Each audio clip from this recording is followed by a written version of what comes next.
ఇప్పుడు election commission వల్ల కొంత ఇబ్బందులు ఎదుర్కొన్నారని, అలాగే ఉద్యోగుల పట్ల నుంచి కూడా వైసీపీ ప్రభుత్వ అధికార పార్టీకి వ్యతిరేకత ఉందని, ఇవన్నీ కూటమికి లాభం చేస్తాయని కూడా ఒక వాదన వినపడుతోంది కదా, ఎంతవరకు వాస్తవం సెక్షన్ అది? ఆఫ్ ఉద్యోగులు అందరూ కదా. ఉమ్. ఇప్పుడు పోస్టల్ బ్యాలెట్ అంతా ఉద్యోగులు ఎరగదీశారన్నారు. ఈ 2,50,000 మంది వాలంటీర్లు ఏం చేస్తారు? వాళ్ళు లెక్కయ్యరా? వాళ్ళకి పోస్టల్ బ్యాలెట్ లేదా? ఏం మూర్ఖంగా మాట్లాడతారండి వీళ్ళు, ఈ మాట్లాడేవాళ్ళు. 2,40,000 మంది వాలంటీర్లు ఉద్యోగస్తులు ఉంటే వాళ్ళు ఎట్టేస్తారండి? 90% వైసీపీకి వేస్తారు కదా. ఆ పోస్టల్ బ్యాలెట్ అంతా లెక్కయ్యరా? ఆ ఈనాడు జ్యోతాడు రాయటం, వీళ్ళు మాట్లాడటం, వీళ్ళకి కూడా కామన్ సెన్స్ లేదు. ఆలోచన శక్తి కోల్పోయారండి. ఆ రామోజీరావు ఈ అన్ని కంపెనీ, రాధాకృష్ణ అంటే కంపెనీ ఏం లేదు, రాధాకృష్ణ ఇండివిజువలే. వాళ్ళు తయారు చేసి వదిలే వార్తలు తయారు చేసి, వార్తలుగా లేవు, తయారు చేయటం రోజు వండి వార్చి వడ్డిస్తారే అట్లా వడ్డించారు. సో ఉద్యోగస్తులలో వ్యతిరేకత లేదంటారా ఆంధ్రప్రదేశ్ ప్రభుత్వం పట్ల? ఉందండి, కొంత ఉంది, ఏం లేదంటే. ఆ ఉద్యోగస్తులో భాగంగా సెక్రటేరియట్ ఎంప్లాయీస్, అదే ఏ సెక్రటేరియట్, అసలు మెయిన్ సెక్రటేరియట్ ఎంప్లాయీస్ అందరూ జగన్ మోహన్ రెడ్డి గారి వ్యతిరేక, గొంప కొత్తగా ఎంప్లాయీస్ అంతా వ్యతిరేకం కాదు, కొంత మెజారిటీ సెక్షన్ వ్యతిరేకం. అది మరి నష్టం జరగదా అధికార పార్టీ? ఏమి కదండి, ఈ ఉద్యోగస్తుల మీద ఇది కూడా వ్యతిరేకత కూడా ఉందండి ప్రజల్లో. వీళ్ళు ఎంత తీసుకుంటున్నారు, ఎంత జీతాలు అంత జీతాలు, వీళ్ళు మళ్ళీ స్ట్రైకులు, అది పెద్ద యూనియన్లు, డ్యామ్ డూమ్ డిసిషన్. సామాన్యుడు మాట్లాడుతున్నాడు. సామాన్యులకి వాళ్ళకన్నా విజ్ఞులు ఎవరు లేరండి, మనకన్నా ఎక్కువ తెలుసండి వాళ్ళకి రాజకీయాలు కానీ ఇంకా ఏం జరుగుతుంది ఏంటంటే. వాళ్ళ అబ్జర్వేషన్ ఎక్కువ. ఉద్యోగస్తులు ప్రభుత్వాలను మార్చలేరు, ఎక్కించలేరు, దించలేరు. ఆ చరిత్రలో అనేకసారి ప్రూవ్ అయింది. పేరుకి ఊరినే బెదిరిస్తూ ఉంటారు. ఎలక్షన్ కమిషన్ వల్ల వాళ్ళ తీసుకున్న నిర్ణయాల వల్ల అధికార పార్టీకి ఎలా ఉంటుంది, ఎలా కూటమికి ఏ విధంగా ఉంటుంది, లాభ నష్టాలు ఎలా చూడాలి? నాకు ఎలక్షన్ కమిషన్ ఎక్కడ పనిచేసినట్టు కనిపించలేదు సార్. అంటే ఎలా చెప్పగలరు? ఫ్యాక్ట్గా చెప్తాను, ధన ప్రవాహం చాలా విడిగా జరిగిందండి. ఎక్కడన్నా ఆపినట్టు కానీ పట్టుకున్నట్టు కానీ ఎక్కడన్నా ఉదాహరణ ఉందా? డబ్బు రాజ్యం, అదే ధన ప్రవాహం అన్న ఏ పార్టీ అయినా. మినాయింపు చెప్పట్లా, ఎలక్షన్ వాచ్ లేదని. ఎక్కడుంది? ఉంటే పట్టుకోవాలి కదా. ఎక్కడో చాటు పలానా చాటు డబ్బులు పంచుతాంటే అక్కడ కోట్లు దొరికాయి, ఇక్కడ కోట్లు దొరికాయి. అవి సరే, అవి కాదండి, డబ్బులు పబ్లిక్గా పంచుతాండి బజార్ల మీద. ఎక్కడన్నా పట్టుకున్నారా ఎలక్షన్ కమిషను? అటు నుంచి అటు కోట్లు తరలితే వెళ్తా అంటే ఎవరన్నా పట్టుకున్నారా? ఏ పార్టీ ఇదైనా. చాలా చోట అల్లర్లు జరిగాయి. అధికార పార్టీ మొత్తం గోండాయుధం చేసింది, అటు రాయలసీమలోను ఇటు పల్నాడులో అని చెప్పేసి బాగా వినపడుతుంది కదా సోషల్ మీడియాలో కానీ రకరకాల మీడియాలో కానీ మనం చూస్తున్నాం కదా. ఇది మరి పార్టీకి నష్టం చేయదు, అధికార పార్టీకి, వైసీపీకి? అల్లర్లు ఎప్పుడు జరిగినాయండి? ఎలక్షన్ అయిన తర్వాత. ఎలక్షన్ ముందు చాలా పల్నాడులో తప్ప అక్కడ ఇన్సిడెంట్ లేదు. ఎలక్షన్ అయిన తర్వాత అల్లర్లు ఏంటంటే, అది ఇప్పుడు 2 చేతులు కలిస్తేనే తప్పట్లు మోగుతాయి అండి. ఒక్కడే కొడితే తప్పట్లు, ఒక చేతితో తప్పట్లు కొట్టలేరు. అంటే ఈ అల్లర్లు చేయటంలో ఇద్దరు పాత్ర ఉంటుంది. అది 2 చేతులు కలిస్తే తప్పట్లు మోగుతాయి. ఈ అల్లర్లు ఒక్క పార్టీ చేయదు, ఒక సృష్టించలా. వీళ్ళు చేశారు, వాళ్ళు చేశారు. అది అంటే ఇప్పుడు తాడిపత్రి కానీ తాడిపత్రి ఘటన కూడా వాళ్ళు పెద్ద ఎత్తున చూపిస్తున్నారు కదా. ఇప్పుడు చూపించిన ప్రయోజనం ఏంటి సార్? ఏంటి ప్రయోజనం చెప్పండి? తీసుకునే యాక్షన్ తీసుకోవాలి, అధికార యంత్రాంగం తీసుకోవాలి. ఎలక్షన్ కమిషన్ ముందు ఇప్పుడు అధికార యంత్రాంగం ఏముండదు, పనిచేయాల్సిన ఎలక్షన్ కమిషను. అందుకే నీకు ఎలక్షన్ కమిషన్ పెద్ద పని చేసినట్టు కనపడలేదని అని చెప్తున్నాను నేను మీకు. ఇప్పుడు డీజీపీని, చీఫ్ సెక్రటరీని అల్లర్లని గోడలను బేస్ చేసుకొని ఢిల్లీకి పిలిచారు కదా, రిపోర్ట్ చేసి చెప్పమని ఎక్స్ప్లెనేషన్ ఇవ్వమన్నారు కదా. ఎలక్షన్ కమిషన్ వేసిన దగ్గర డీజీపీ వరకు. అవును. సిఎస్ అంటే జగన్మోహన్ రెడ్డి పోస్ట్ ఉందనుకోండి, డీజీపీ వరకు జగన్మోహన్ రెడ్డి వేసిన సరే ఎలక్షన్ కమిషన్ పోస్టింగ్లేగా చాలామంది అధికారులను మార్చారు, ఎస్పీలను మార్చారు, ఇంటెలిజెన్స్ డీజీని మార్చారు, చాలామంది మార్చారు. ఏం చేయగలిగారు? పేరుకి ఇవన్నీ అండి. ఇదేంటంటే వీళ్ళు ఒక లిస్ట్ ఇచ్చి వచ్చారు ఈ ఒప్పందం కుదరగానే, పురంధేశ్వరి గారి నాయకత్వంలో. ఇప్పుడు సెంట్రల్ ఇంటెలిజెన్స్ రిపోర్ట్లో ఈసారి జగన్ రాడు అనే ఒకసారి దాన్ని బేస్ చేసుకొని బీజేపీ టీడీపీతో కూటమి కలిసిందని చెప్పేసి కొంతకాలం క్రితం వార్తలు వచ్చాయి కదా, దాన్ని ఎలా చూస్తారు? అవన్నీ నాకు తెలిసి ఇది కాదు, అంతా రాజకీయంగానే జరిగింది. ఒకడు ఒక వందుకు పోస్తే ఒకడు వందుకు తాగాడు అంటారు కదా, అదే ఇప్పుడు జరిగింది. అది చంద్రబాబుకి ఈ కేసులు ఇబ్బంది ఇవన్నీ ఉన్నాయి. రేపు జరగబోయే జగన్మోహన్ రెడ్డి వస్తే ఏం చేస్తాడని భయం. వాళ్ళు ఓడిపోతాడని తెలుసు. ఈ కవచంగా బీజేపీని మోడీని వాడుకోవాలి.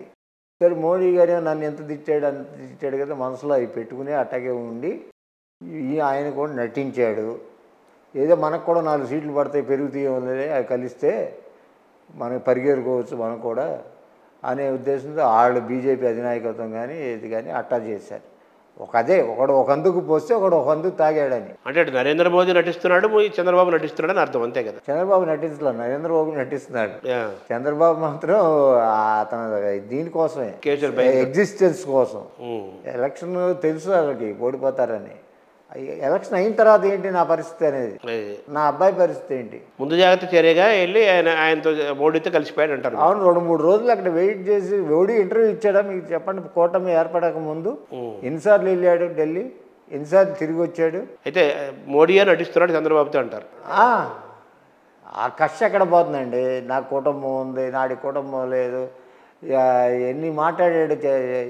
జనసేన పవన్ పార్టీ ఫలితాలు, అలాగే పవన్ కళ్యాణ్ తీరు ప్రభావము గతంలో కంటే ఈసారి ఎన్నికల్లో ఎక్కువగా ఉంటుందని అంటున్నారు కదా, ఎంతవరకు అది నిజం ఉంది? జనసేన తీరు ఇది ఎక్కువ ఉండదు. జనసేనకి ఉంటుందని నేను అంటలా. జనసేన అనేది లేదండి. జనసేనకి ఎన్ని సీట్లు వస్తాయి అనుకుంటున్నారు మరి? అది తెలిసి అతను ఒకటి గెలుస్తాడండి, మిగతా నాకు తెలియదు. అంతేనా?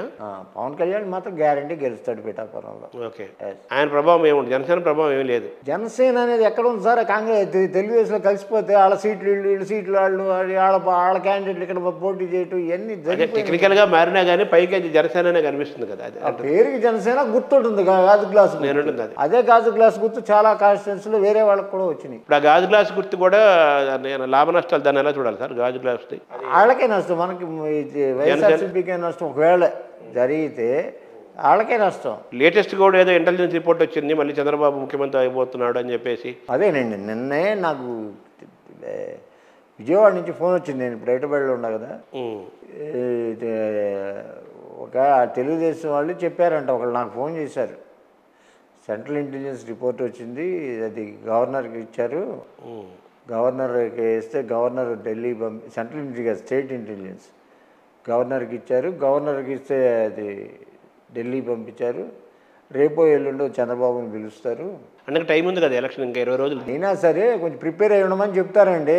అదే కొంచెం ఈ మధ్యలో మంత్రివర్గ జాబితా రాసుకో, ప్రిపేర్ చేసుకో, నువ్వు మంత్రులు మళ్ళీ అప్పుడు హడావుడి పడొద్దు అని ముందే ప్రిపేర్ అవ్వమని చెప్తాడని చెప్తున్నారు వీళ్ళు. అదే అంత అతిశయోక్తిగా ఉంటుందండి. అదే ఇంతకన్నా మామూలుగా వినపడుతున్న మాటలేమో ఈసారి నువ్వా నేను అన్నట్లుగా ఉంది. ఆంధ్రప్రదేశ్లో ఎవరైనా గట్టిగా చెప్పలేకపోతున్నామని కొంతమంది అంటున్నారు. కొంతమంది ఏమో ఒకవేళ వైసీపీ గెలిచినా కానీ 5-10 సీట్లు పెద్ద ఎక్కువ, అది కూడా తేడా ఉండదు, ఒక 1%తో అధికారంలోకి వచ్చే అవకాశం ఉంది కొంతమంది అంటున్నారు. కొంతమంది ఏమో వైసీపీ చాలా ఎక్కువ సీట్లు వస్తుంది ఇంకొకరు అంటున్నారు. ఇంకోసం అసలు వైసీపీ అయిపోయింది, ఇంకా చంద్రబాబు కూటమి అధికారంలోకి వచ్చేస్తుంది అని ఇంకొక వర్గం అంటుంది. ఓవరాల్గా మీకేమనిపిస్తుంది సార్ మీ అబ్జర్వేషన్లో? వైసీపీకి కంఫర్టబుల్గా గెలుస్తారు, అధికారంలోకి రావాల్సిన సరిపడా కంఫర్టబుల్గా, అది గ్యారంటీగా చెప్పగలను. ఓకే, ఆ కాన్ఫిడెన్స్ కనుక లేకపోతే ముఖ్యమంత్రికి మనం గెలుస్తున్నామని కాన్ఫిడెన్స్ కనుక లేకపోతే ఇవాడు ఐపాక్ ఆఫీస్కి వెళ్ళడం.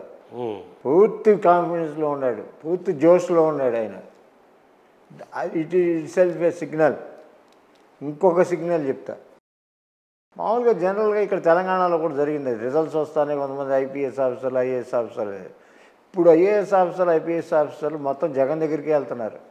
లేకపోతే ఏమాత్రం అటు ఇటుగా అనుమానం ఉంటే ఈ పాటికి లోకేష్ దగ్గరను చంద్రబాబు నాయుడు దగ్గర క్యూ కట్టేవాళ్ళు.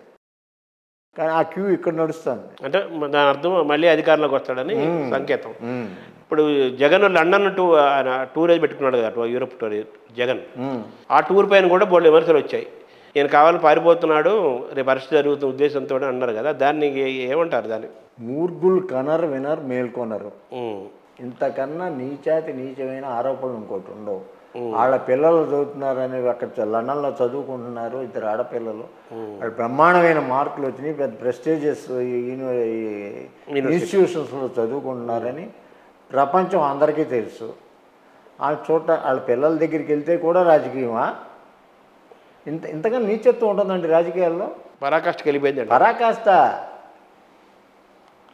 అదే అంటే పొద్దున్నే లేచి జగన్మోహన్ రెడ్డి గారు బాత్రూమ్కి వెళ్ళాడు, బాత్రూంలో ఎక్కువసేపు గడిపాడు, ఎందుకని రాలేదో బయటనికి, అది చాలా దాన్ని వేరే వేరే అనుకుంటున్నారు, ఇట్లా చెప్తారండి.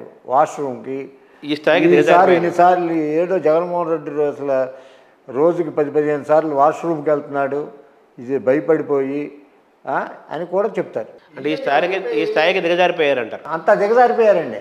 లోక్సభకి ఎలా ఉంటుంది సార్ ఫలితాలు ఆంధ్రప్రదేశ్లో? దాదాపు 20 సీట్లు వస్తాయండి. 25లో 25లో 20 సీట్లు 19 వేసుకోండి.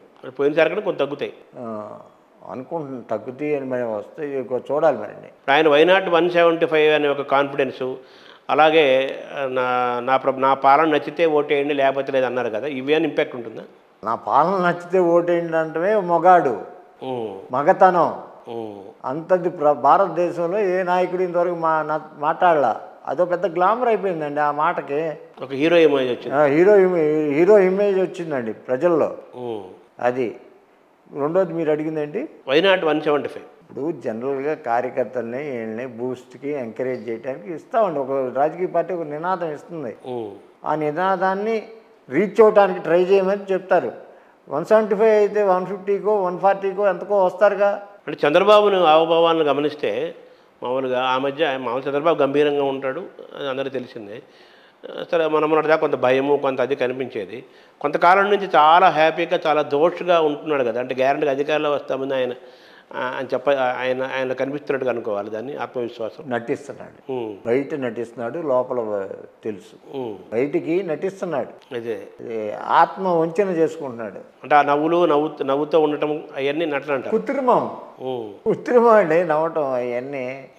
బయట వాళ్ళకి తన బాడీ లాంగ్వేజ్ మార్చుకున్నట్టు కనపడుతుంది అంతే. ఓవరాల్గా లోక్సభ అయినా అసెంబ్లీ అయినా కానీ ఈసారి ఆంధ్రప్రదేశ్లో వైసీపీకి ఎక్కువ సీట్లు వస్తాయి, మళ్ళీ జగనే ముఖ్యమంత్రి అవుతాడు, వైసీపీ అధికారంలోకి వస్తేనే ఒక బలమైన విశ్వాసంతో మీరు ఉన్నారండి. అయితే ఇంకా మామూలుగా వస్తే మీరు రాజకీయాలకు వస్తే మీరు తెలుగుదేశం పార్టీ వ్యవస్థాపక సభ్యుల్లో మీరు ఒకరు కదా. మీ గురువు నాదెండ్ల భాస్కర్ అనొచ్చా? గురువు కింద లెక్క మీకు? గురువేనండి, గురువే. మీ గురువు వాళ్ళు కుమారుడు ఉన్నాడు కదా, తెనాలి నుంచి నాదెండ్ల మనోహర్ నించున్నాడు కదా, ఆయన గెలిచే అవకాశాలు ఉన్నాయి ఈసారి? చూడాలండి ఫలితాలను బట్టి. మొదట్లో అయితే గెలిచే అవకాశాలు లేవు, తర్వాత కొంచెం వైఎస్ఆర్సీపీ అభ్యర్థి చేసిన కొన్ని చిన్న లోపాల వల్ల నేను ఎదుగుతున్నా, కానీ లేకపోతే వైఎస్ఆర్సీపీయే గెలిచే అవకాశాలు ఎక్కువ ఉన్నాయి. అంటే ఇప్పటికేమైనా మారిందంటారా అయితే మీరు ఆ సంఘటన వల్ల? ఏ సంఘటన అండి? అదే ఆ ఎమ్మెల్యే ఇక్కడ అంతానండి, ధనం మూలం జగత్. అంటే ఎవరు ఎక్కువ ఖర్చు పెడితే వాళ్ళు, అంటే వీళ్ళు పెట్టలేదంటారా ఇటువైపు నుంచి అంత స్థాయిలో?